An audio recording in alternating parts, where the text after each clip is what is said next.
But baby girl, you make me better. You make me better. Hi you guys, my name is ESIKOKUI. Welcome to my channel. It's a saying, how are we doing today? I really tried to record this earlier so she would not be in my video. And the sun went down, so excuse the darkness. Someone also borrowed my lighting, so I have no lighting. But I still wanted to make this video because it's Ghana Independence Day. Woo! Woo! Woo! Woo!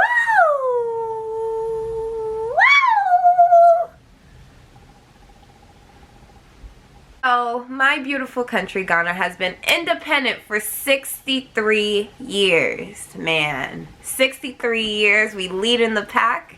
I'll explain why. I'll explain why later. But I just wanted to do kind of like, I wanted you guys to know a couple facts about Ghana if you didn't know. If you're interested in going to Ghana and stuff, you'll hear all this in like tours and things like that. But also, you know, there's nothing wrong with knowing a couple more facts that maybe you didn't know. Alright, so we're gonna get into it right now. Don't forget to subscribe, like, comment, share this video. Appreciate it. Alright, so Ghana gained its independence March 6, 1957. Before all of that happened, there was a lot that happened before we eventually got there. We know slavery happened, and England first had Ghana under their reigns, and then it was the Portuguese who then had Ghana. It was about like 200 years each roughly that they ruled Ghana, and then eventually I'm gonna read a little bit of this part of history of how we got to where we gained our independence. I'm gonna link the source down below because I can't remember off the top of my head. But during the first half of the 20th century, there was a growing national pressure for self-determination, and the UK gradually surrendered control. The 1946 Constitution required the Legislative Council to have African majority. So then that's when they were like, okay, we need our independence to have African majority. Following civic disturbances in 1948, the UK agreed that a committee consisting entirely of Africans should examine the structure of the country's government. So then that's where the CPP came, and the CPP stands for the Convention People's Party, and they used this party to help gain their independence. Kwame Nkrumah was a big part of it. He was the leader, and so when they finally did win independence, they voted him to be the president of Ghana. And Kwame Nkrumah was the first president of Ghana until there was a coup that took him out of power in 1965. So that's kind of the beginning stages of Ghana.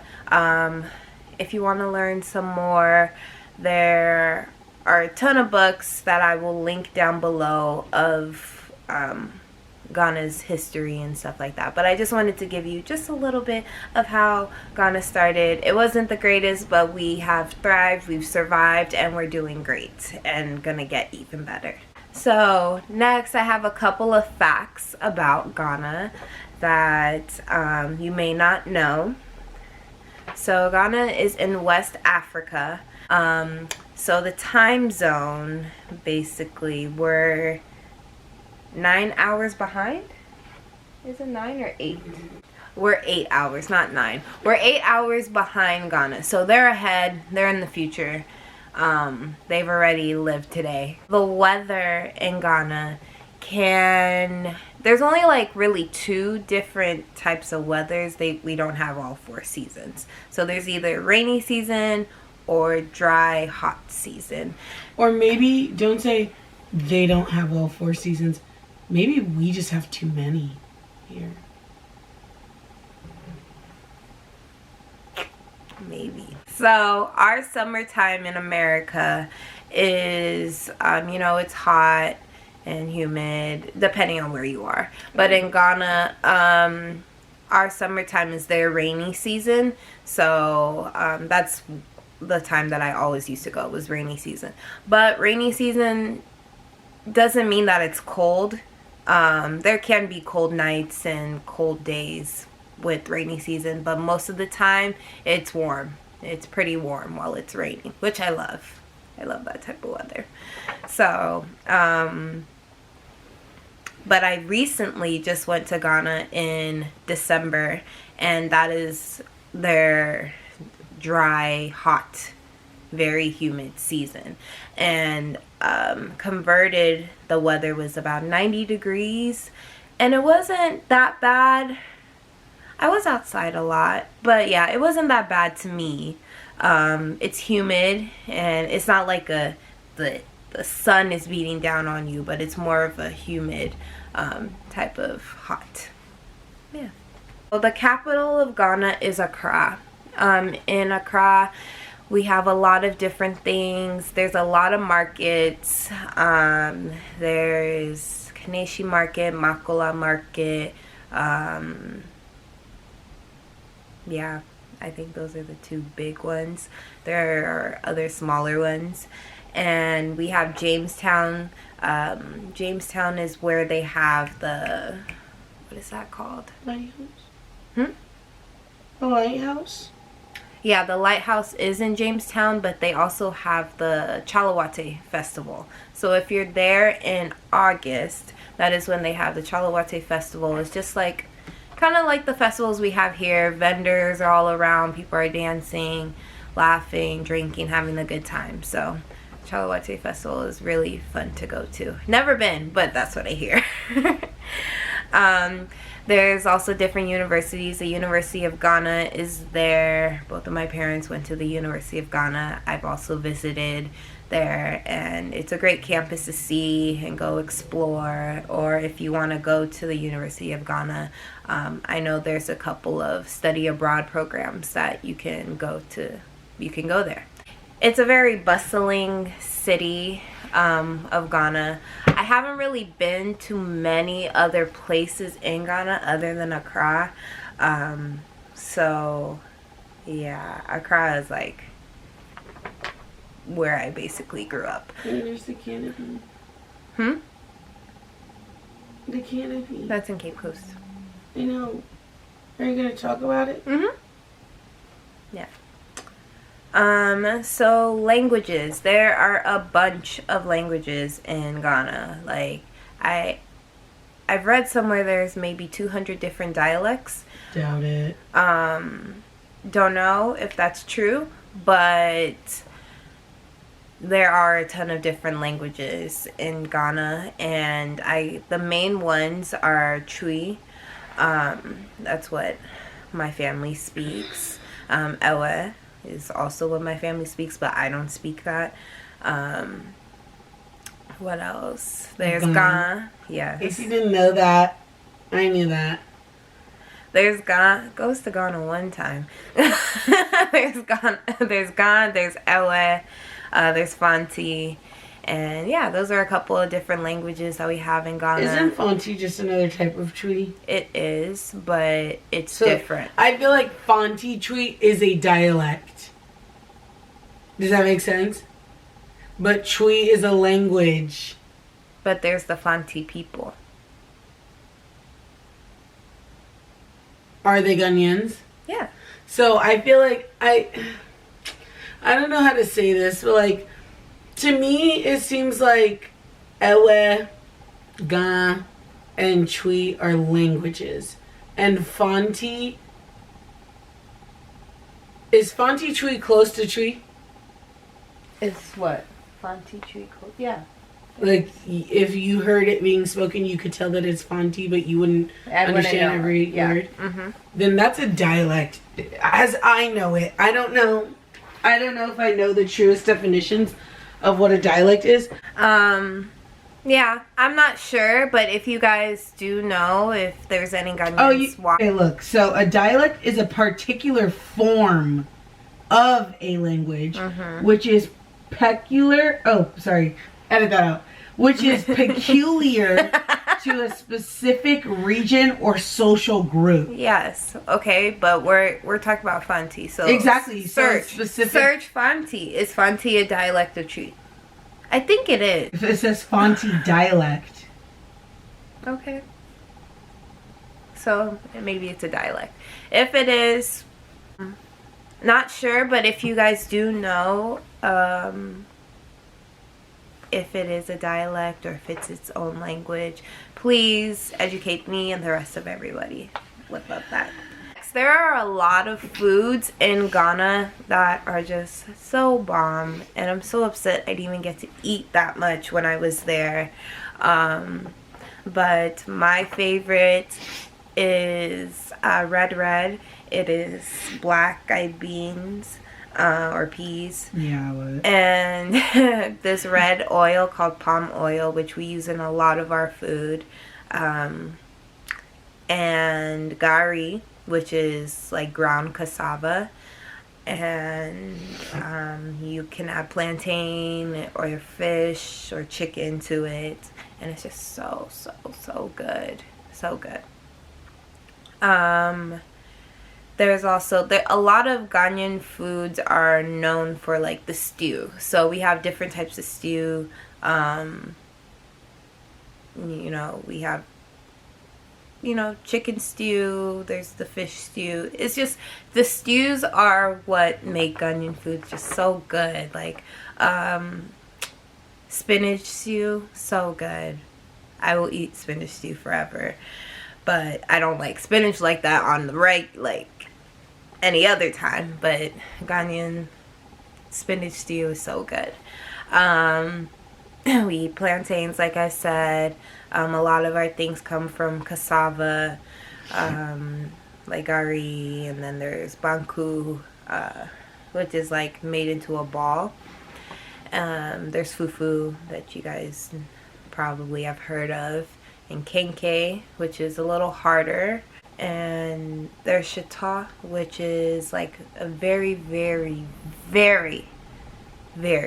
spicy, I guess it's not a stew, but like you add it to your food and it just gives it that really spicy flavor to everything. Ooh, if you can handle it, I would do it, but if you don't like spice, don't do it to yourself. So there's a cloth called kente cloth, and usually back in the day it's like royalty wears it. Now royalty still wears it, but you can wear it for weddings. And yeah, a lot of people just wear it for weddings. Some people wear it for just everyday things, but it started off as just royalty wearing it. So my name is AC, which is comes from Shanti, Fanti tribes, and we have every single day of the week. There are like maybe 2 to 3 or 4 names per day. So AC means a girl born on Sunday. Kosia also means a girl born on Sunday. Kwesi means a boy born on Sunday. Or Kwasi. And then every day there's something. There's a different name. Yeah. Your Thursday, Precious, she's Ya. That is a girl born on Thursday. I just also want to highlight some of the artists in Ghana that you guys should definitely listen to. I know we hear about a lot of Nigerian artists. They're cool or whatever, but Ghanaian artists are great, you know, and so you should definitely get into artists like Sarkodie. He's great. There's Kwesi. Yes, it's Kwesi. There's Tiny. There's Samini. There's Shatta Wale. There's Easy. Just a couple of artists that you should listen to, and also try searching for your own and see what other artists you like, because Nigerian artists are not the only artists around. Okay. American Ghanaian artist that you can listen to is Vic Mensa. Bet you didn't know that he was Ghanaian. Yeah. Okay, and then also movie stars. There's Ghanaian movie stars. There's Yvonne Nelson, Nadia Buri, Jackie Appiah, Majid Michael, Lydia Forson, and Von Vicker. You guys can look at all these different movie stars as well. They have great movies. Nollywood is not just the only I'm not trying to compare it to Nigeria, just Nigeria, but that's kind of the country that's a little more apparent when it comes to Africa. So Gollywood is pretty good too. Look at our Gollywood movies. They're all pretty much the same. So why are we only highlighting one country? Hello? So yeah, look at their movies. They're great. Okay. So waist beads. I know a lot of people love waist beads, but don't know the meaning for it. So waist beads traditionally were as a coming to age type of thing, and highlighting other major life moments. And so, but you can wear waist beads for different meanings. So things to represent who you are and what you want to accomplish, and what you want to have more of and bring more of. It's kind of like an affirmation. So the different colors mean different things. I have waist beads on right now. Let me show you. Usually waist beads are kept inside your pants. I know I see some people, this is yellow, and then this is blue with yellow. I know I see a lot of people kind of wear them out here in America, and that's fine. They definitely can be a fashion statement, but that's not what they're for, you know? Like I said, they're affirmations. They're what you want to be brought into your life, highlighting different things, and it's kind of supposed to be special and sacred to you. So I don't wear mine out. And yeah, I don't wear mine out, but you know, if you want to, that's definitely fine, but usually, typically, you're not supposed to let the whole world see your waist beads. I'm gonna just go through a couple of colors and explain what the different colors. So white is purity, peace, innocence, goodness. Pink is love and romance. Let's do yellow and blue because I have those on. Yellow is joy, happiness, optimism, idealism, imagination, hope, summer, sunshine. That's all me. And what is it called? Blue is clear sky, day, the sea, height, depth, heaven, religious feeling, devotion, innocence, truth, spirituality, physical soothing and cooling. Yeah. So those are kind of the two things that I want to embody in my life, and that I do. Like, my imagination is, you know, out of this world. I'm a Pisces. And just with, you know, I want to have a clear head, clear sky, you know, all that. So that's what I'm inviting to my life. What else is there? Red is blood, sacrifice, excitement. It could also mean disorder. Green is hope, growth, earth, fertility, you know, different things. So those are that's kind of what waist beads mean. You can look more into it, and you can get like also jewels, little jewels or crystals, or, you know, different like ornaments basically, that can go on your beads, and they also mean different things. So if you're interested in getting them, definitely do your research. So I just wanted to close out this video with talking about my Ghana experience. I'm not going to go too deep into everything, but I'm just going to say that I love Ghana. I love going there. I've been every 2 or 3 years since I was 1 year old, and 1 year old. And so I basically grew up there as well. I went to school. If you guys want to hear my school experience, definitely comment down below and I can talk about that. Yeah, I just got to visit and do a lot. I have a lot of family there, and it's just always, it hasn't been like a vacation home for me, it's been home. And so, and it feels like that. Ghanaians were very welcoming, we're very open, and so everyone has always been very like open, and I've embodied that in who I am as well.